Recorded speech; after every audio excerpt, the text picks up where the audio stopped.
Na, tegnap fölhívom a polgármestert, és mondom neki, hogy hát a környéken van néhány dolog, amit meg kéne oldani. Többek között a múzeumnál ott van egy gödör, és a gödörbe tisztázatlan kábelek űzik és kergetik egymást. 2 hete baleset lesz. Szeretem a bő sortokat, de bugyim azért nem látszik. Igen. Tudják, mi ez a kábel? És kérem, ezért nem könnyű a múltat lezárni. Ez a Cinege Lajosnak a K-vonala. Cinege Lajos volt az én időmben a honvédelmi miniszterője, ember nem kapott telefont.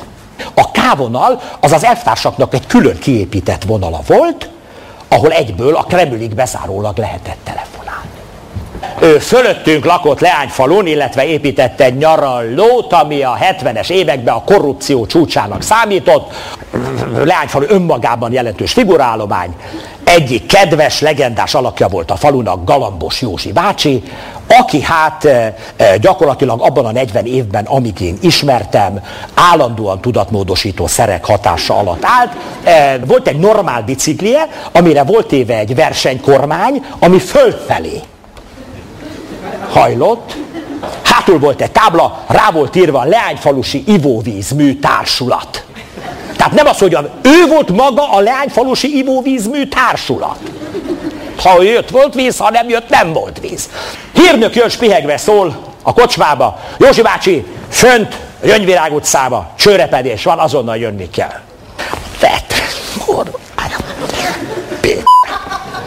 Nagy nehezen lemászott az öreg a lépcsőn, már fölpattani nem tudott a biciklire, ami egyébként sem volt könnyű, józan állapotban sem, mert a biciklin tartózkodott egy csősatú, az 80 kiló, tartózkodott menetvágó, és egy akkora T-kulcs, amit én élőben még nem is láttam. Tehát az Moszkvába végzett, ekkora ilyen TL-záró, rettenetes volt, ilyen gumipókkal felrakva.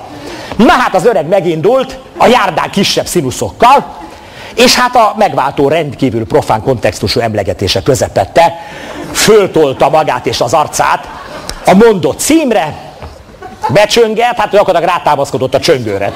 Tehát azért legyünk egész precízek, ugye egy erős harcban a newtoni gravitációval.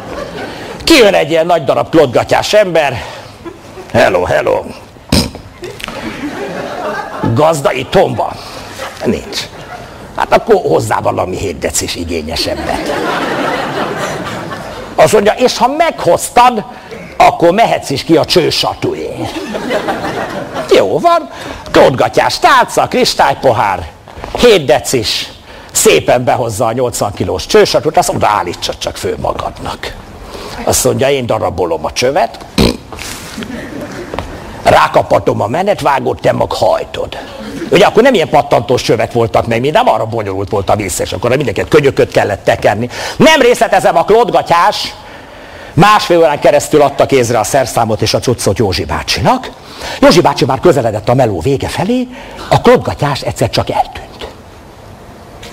Józsi bácsi jött ki a munkaterületről, úgy már tulajdonképpen rá akart adni a nyomást, hogy egy próba üzemet csináljanak. Abban a pillanatban, így a szuterénből az akkor általunk látott legnagyobb fekete Mercedes egy olyan suhanással, mint amikor a páncélszekrényt csukják be, és kiszállt belőle a klotgatyás talpig lampaszban, rettenetes tölgyfalombozatokkal. Hát ő volt Cinege Lajos hadseregtábornok.